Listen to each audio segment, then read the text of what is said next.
It was a dark and quiet night near the port, where all of the pirate ships stay before they sail.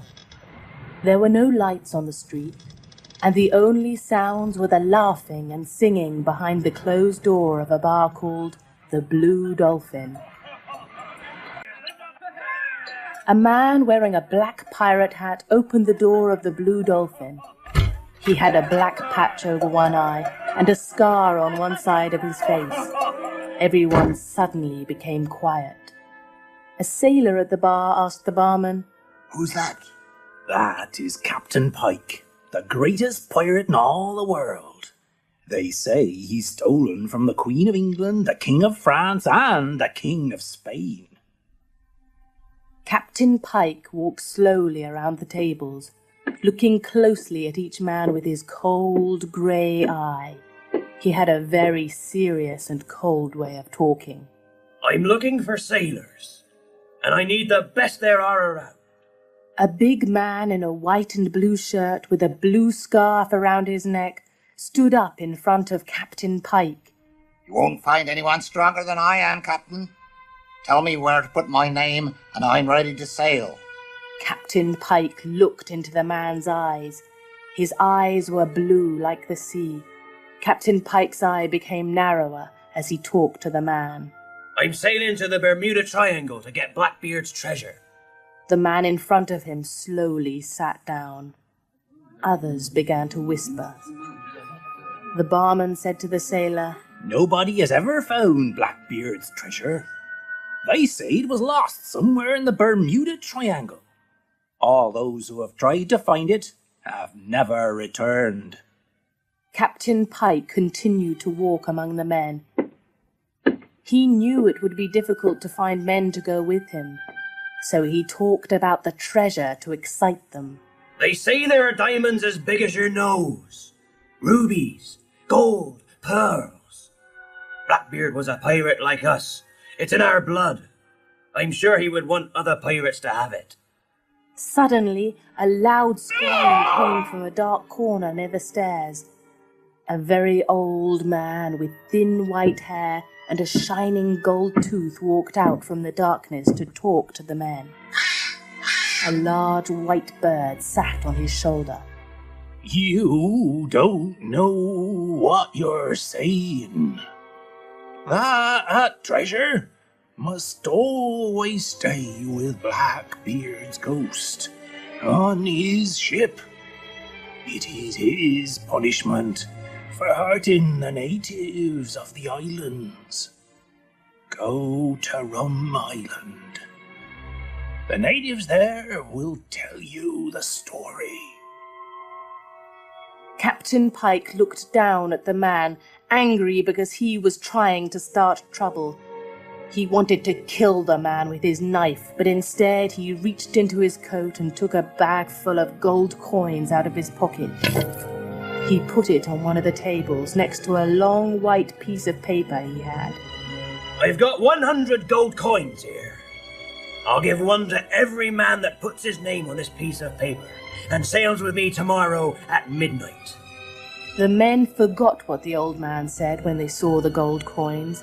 They ran to sign their names. Captain Pike stared at the old man once more.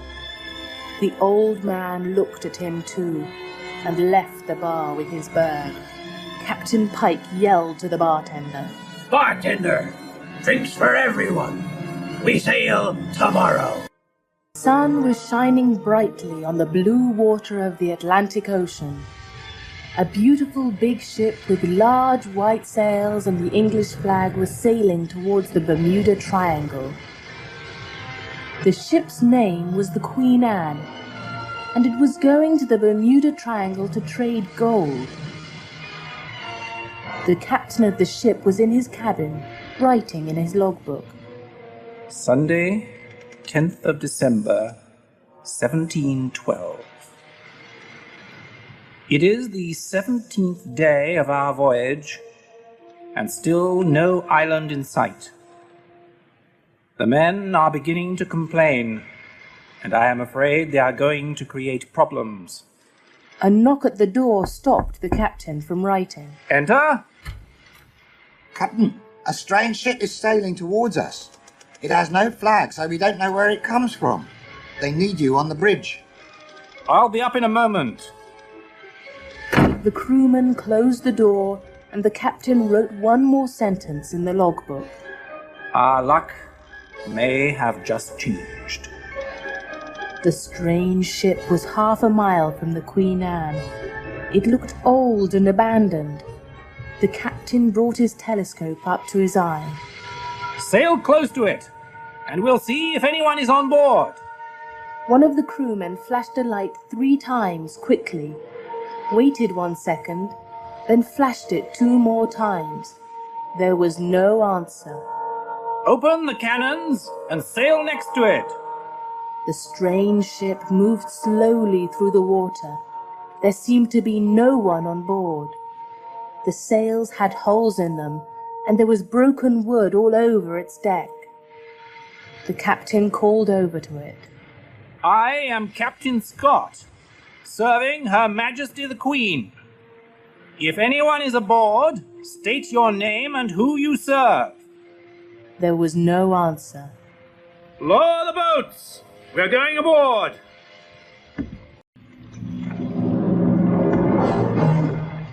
Captain Scott and 12 of his men rowed 2 small boats from the Queen Anne to the empty ship. A rope ladder was hanging down from the ship's side. The captain and his men used it to climb on board. There was no one on board. The captain and his men looked around the ship, but they found nothing. There was no one at the wheel, but the ship somehow continued sailing. I've never seen anything like it, Captain. Neither have I, and I don't like it. Let's follow it and see where it goes. They were ready to leave when one of the men saw a chest at the side of the ship under some old fishing nets. They took off the nets and broke the old black lock. Inside they saw beautiful shining diamonds, pearls and gold. The men were stunned into silence. The captain looked at one of the gold coins. It had the picture of King Edward VI on it. This coin is over 100 years old. It is not even in use anymore. What shall we do with it, Captain? I don't see why we should leave it here when there is no one on board. Close it, and we'll take it with us. When all the men were looking at the treasure, something like a black shadow came to the top of the stairs, going down to the cabins below. It stayed back in the darkness of the stairs until the men moved the chest to their boats. No one could see it, but the shadow was really a ghost that looked like a pirate. He wore a long blue coat and had a shining silver sword at his side. He had a red scarf around his head and a long, thick black beard. He followed the men to their boat and sat on top of the chest. No one could see him, but it was Blackbeard, and the treasure was his to watch. All the men of the Queen Anne were waiting on deck when Captain Scott returned. One of them yelled to the boats after he saw the chest. What have you brought us there, Captain? Another man answered.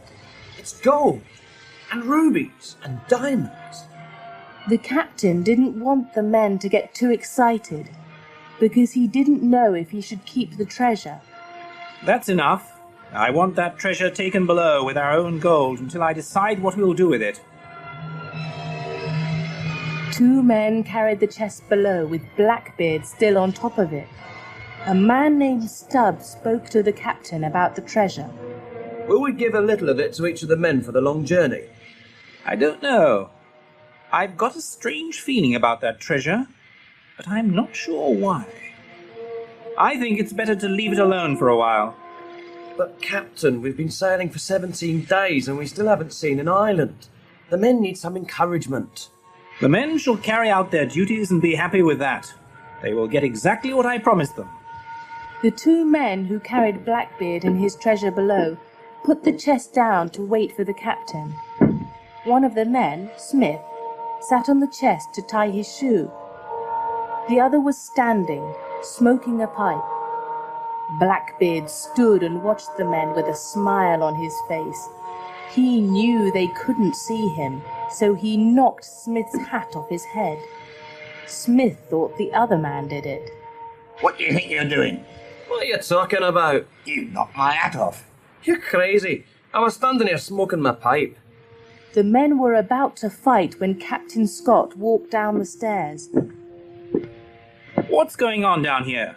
Nothing, Captain. The captain opened the lock on the door. Put it inside next to the Queen's gold. The Queen's gold was in a chest the same size as Blackbeard's treasure, but it looked new. The wood was clean and the lock on it was gold. Blackbeard's chest was old and grey. Blackbeard watched the men put the chest down. Smith stayed behind when the other man left.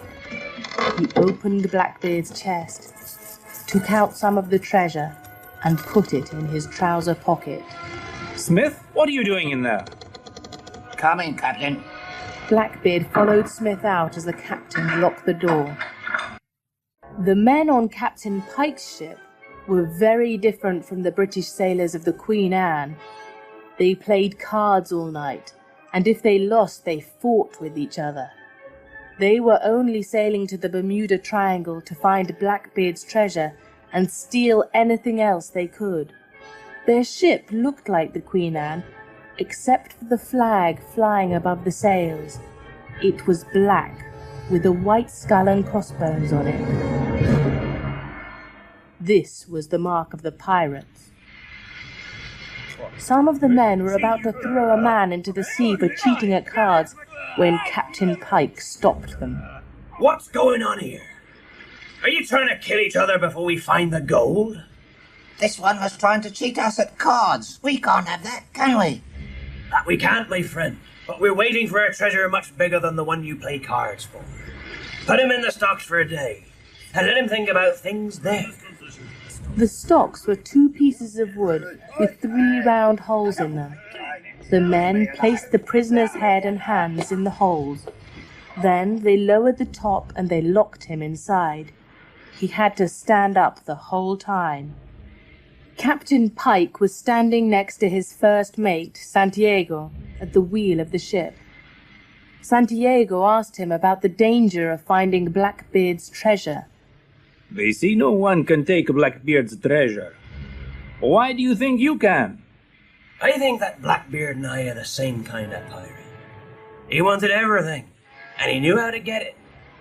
When I see that treasure, when I put my hands on it, there's nothing that can make me lose it.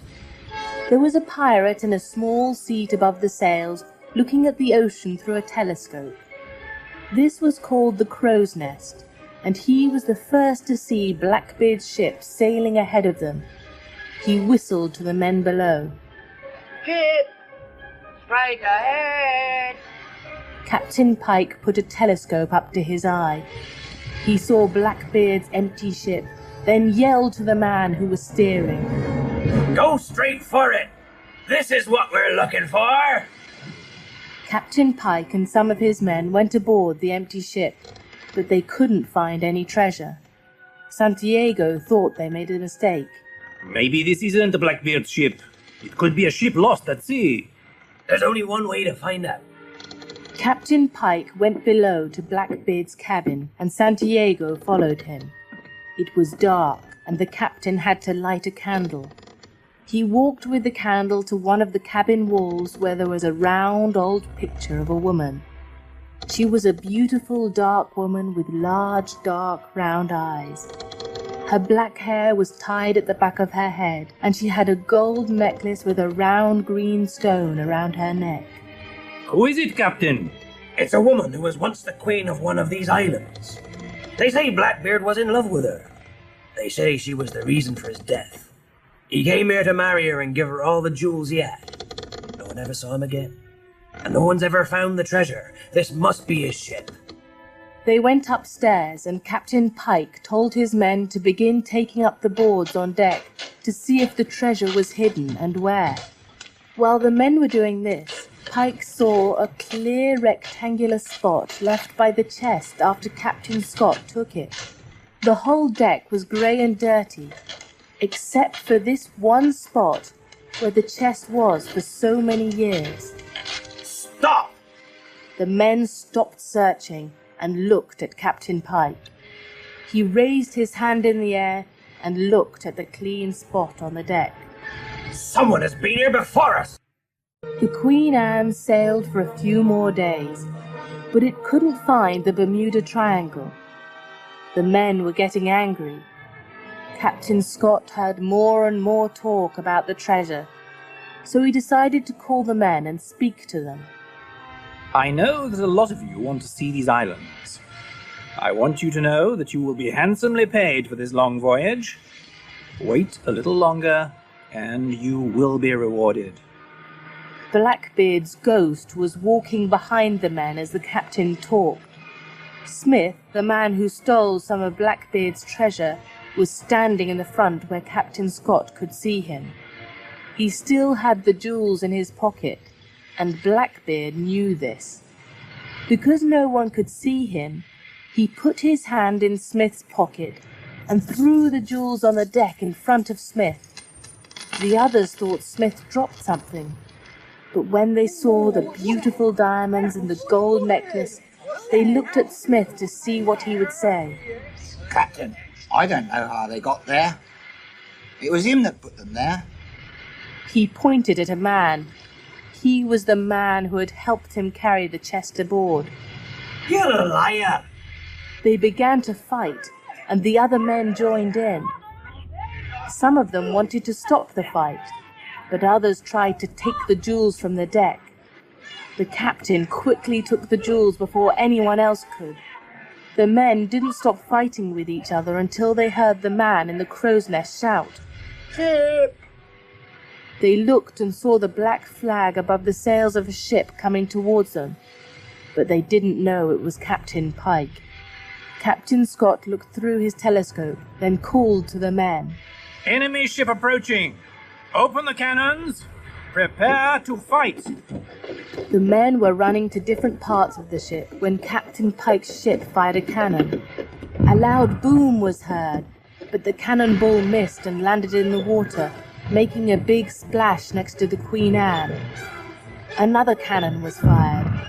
This one hit one of the Queen Anne's sails. The Queen Anne fired back, and the battle began. It was a fierce battle. The sails on both ships had holes in them and were on fire, and there was black smoke in the air.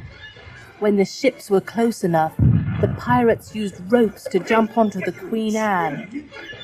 All the men were fighting with swords, so there was no one to watch the treasure. Captain Pike jumped on board the Queen Anne. He went below with two of his men where Blackbeard's treasure was. Captain Scott saw them below and followed with his sword in his hand. Captain Pike turned to fight him. I know you've got that treasure, and I'm not leaving without it! You will die before you touch a piece of what's behind that door. Blackbeard was watching all of this. He followed Captain Pike downstairs, and when he had the chance, he hit him over the head with a piece of wood. Captain Pike was surprised. He didn't know what happened. Quick, open that door, now! Pike's men broke the door open, and Captain Pike opened both chests. He left the Queen's gold pieces and put his hands on the shining jewels of Blackbeard's treasure. Look at these beauties. I've never seen such colours. Blue diamonds, pearls, red rubies. Blackbeard closed the top down on Captain Pike's hands, and he screamed in pain. Good God! Open it! Open it! His men helped open the chest, but both Pike's hands were badly hurt. Take that one with us. We'll come back for the other later. Captain Pike was looking at his injured hands. His men were very surprised at what happened, so they picked up the wrong chest. It was the chest with the Queen's gold in it. Blackbeard was smiling at Captain Pike, knowing that no one would get his gold. He didn't know himself that they were leaving his treasure behind, so he sat on the chest that the men took back to the pirate ship. The Queen Anne was badly damaged, and many of its men were hurt.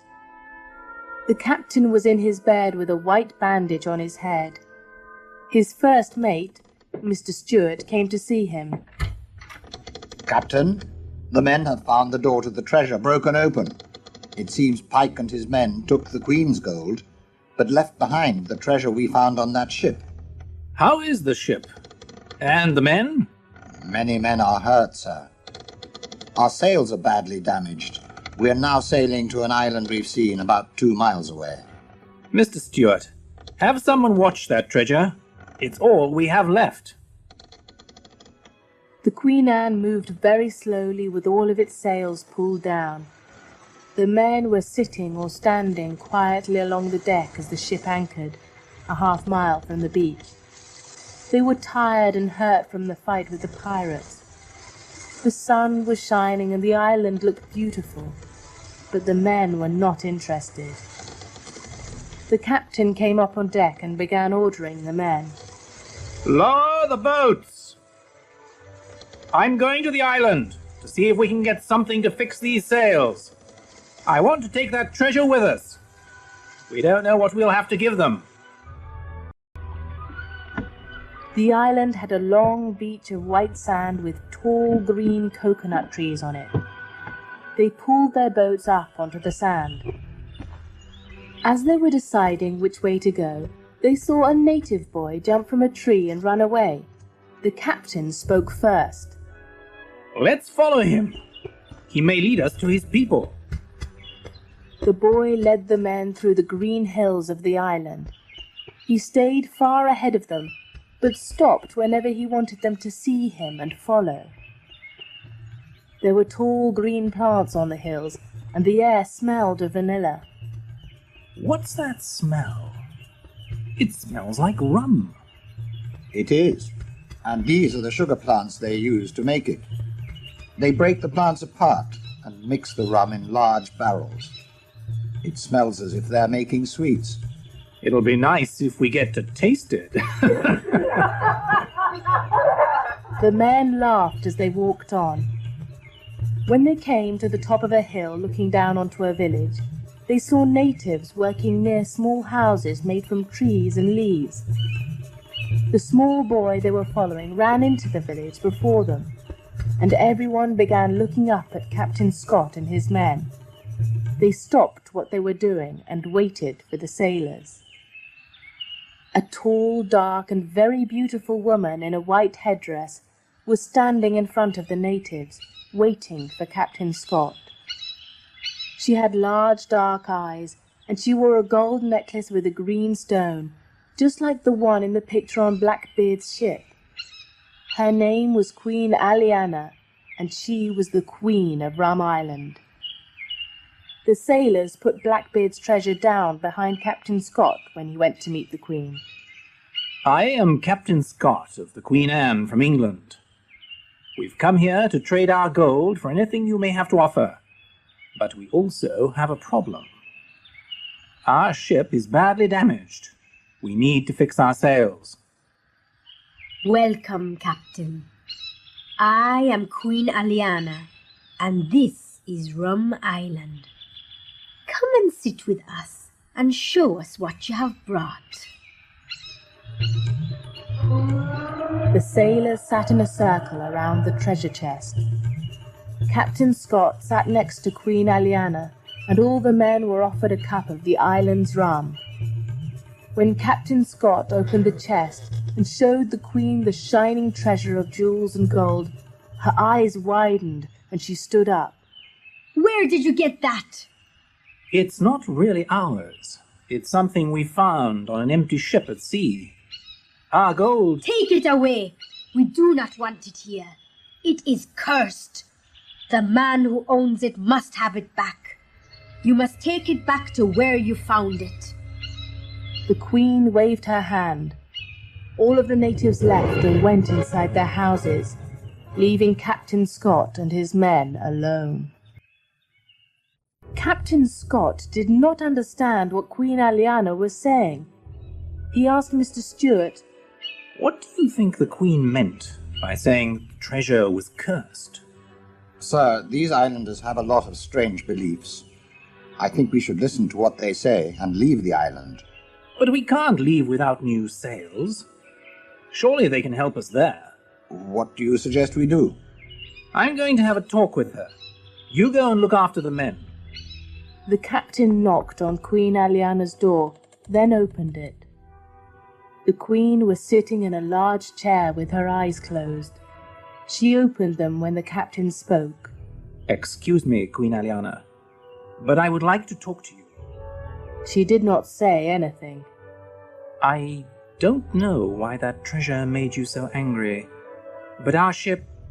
The Queen raised her hand to stop the captain from talking. She stood up and walked to one of the walls of the room. She took a picture from it. It was a picture of the same woman in Blackbeard's cabin. Without her headpiece on, Queen Aliana looked exactly like her. She gave the picture to Captain Scott to look at. It's a beautiful picture of you. It's not me, Captain. It's my great-grandmother, Queen Hanzani. She was once the queen of this island, and of all the islands in the Bermuda Triangle. She was a great and kind woman, but she died, sadly, at a young age from a broken heart.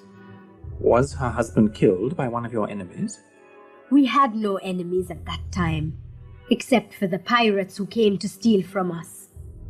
The man she loved and married left these islands and changed into an evil person. Does this have something to do with you not wanting the treasure we showed you? Captain, sit down and I will tell you a story. The captain sat in a chair opposite the Queen. Her large, soft eyes made him feel very relaxed. He sat back in his chair and listened to her story. He saw everything as if it was all happening right there in front of him. When my great-grandmother was 16, she and a boy her age promised to love each other forever. So they married, and some time later, that boy left the island. He said he was going to sail around the world and bring back all of the things which would make their life together perfect and happy. While he was gone, pirates attacked the island. They killed Queen Hanzani's parents and stole everything they had. Many people died because they had no food. Queen Hanzani found a way to make rum from the sugar plants so they could trade it with others for food. She made the island strong, and soon all of the people from all of the islands in this triangle began working together so that the pirates would never do such a thing again. Everyone knew the Queen did this so her true love would have a home to return to. Each morning, she would walk along the beach to see if his ship was coming, and each morning she returned a little bit more sad. When he finally returned, it was awful. He returned as a pirate with a chest full of stolen treasure. He wanted to give it to Queen Hanzani and take her away from the island to live with other rich kings and queens. She was furious. Pirates killed my parents, and now you want me to touch stolen treasure. I did this for you, to make you happy. Throw it into the ocean and live as we do, and I will be happy. Throw it into the ocean? After all the years I spent getting this, I was almost killed many times. If this treasure means more to you than I do, you keep your treasure. The Queen left him, and in anger he sailed from the island. There was a terrible storm. We call it the storm with the large face. The clouds were so large that they looked like the face of a man blowing onto the sea. The pirate ship was destroyed, and now a ghost ship traveled these waters with Blackbeard's ghost on it, watching the treasure he thought more important than love. My great-grandmother died in her sleep that same night. I wear this necklace to remember her. The pirate's ghost and his treasure are there to remind him, and anyone else who tries to take what is not theirs, that they will never be happy.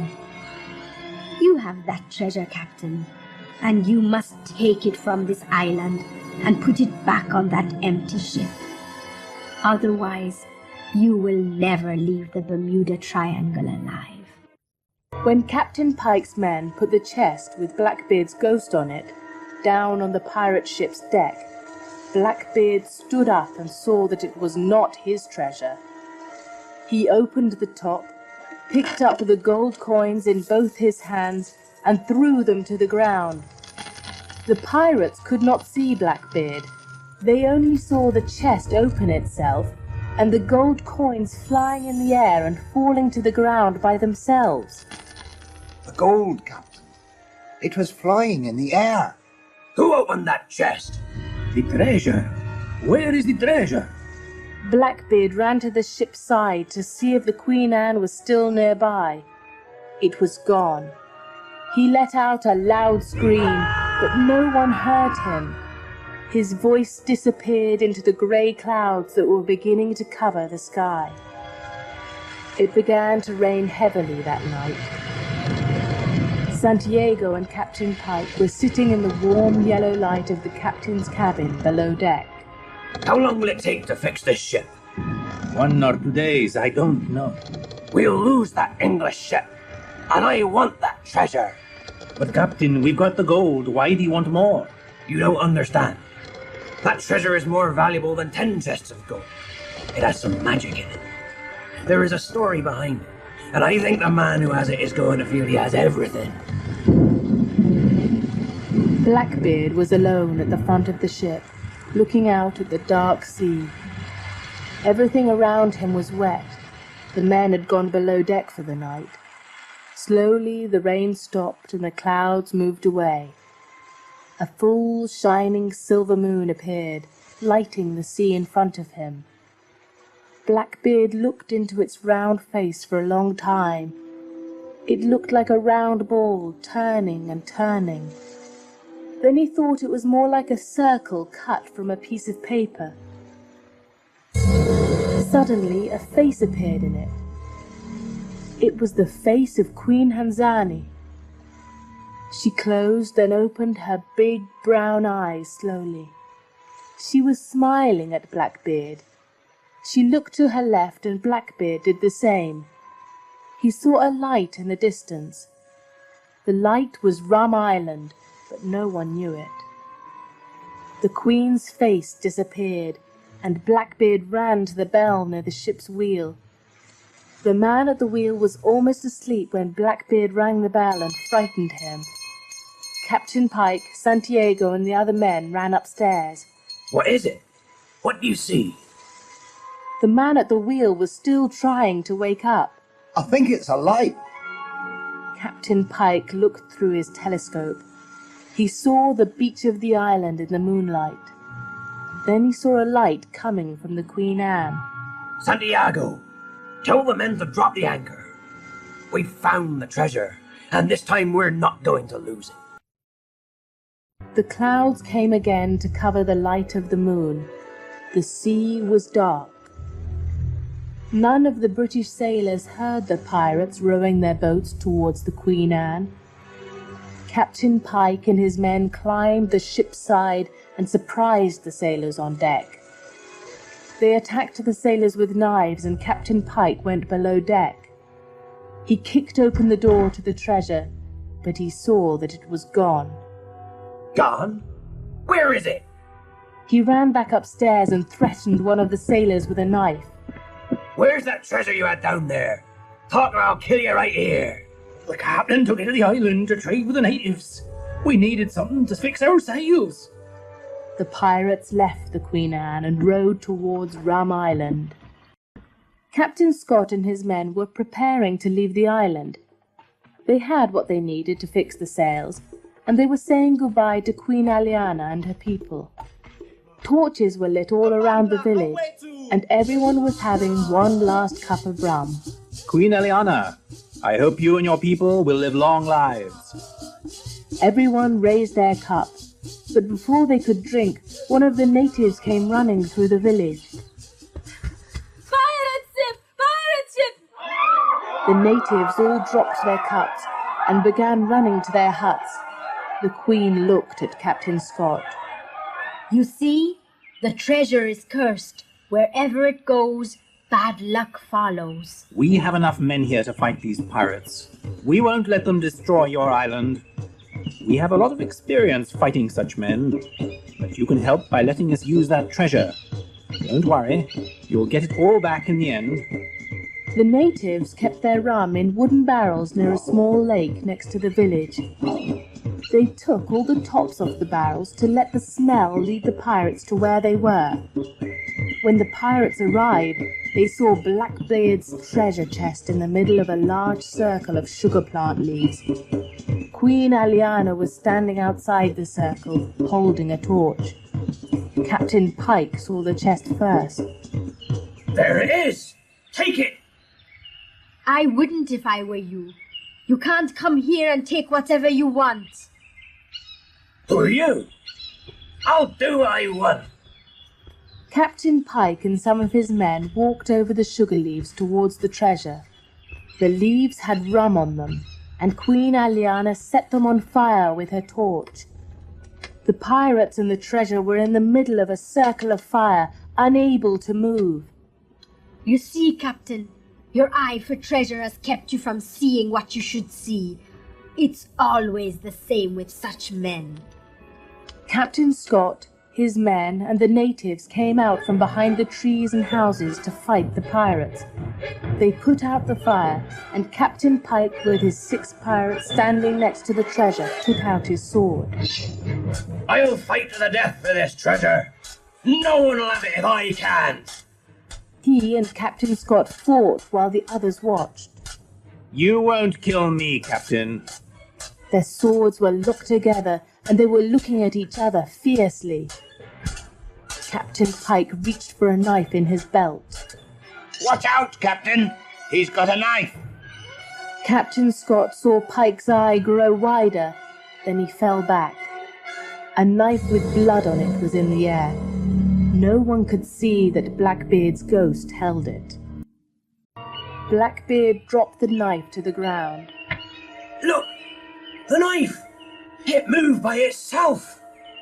It's the curse of the treasure. It's a message from Blackbeard. No one could see the ghost except for Queen Aliana. She had her great-grandmother's eyes, and those eyes would always be able to see him. She walked towards him, away from the other men who were preparing to take the pirates to the Queen Anne as prisoners. When you return to this island, you always bring unhappiness to a woman's heart. First it was my great-grandmother's, and now it is mine. Have you thought of this in all those years while watching that treasure? How could I forget? I can never die and be peaceful. I always remember what I did by looking at that treasure. But you can do something good now. You can keep others from touching it and making the same mistake you did. Now, I can't keep people from coming onto my ship and taking my treasure. You could if you wanted.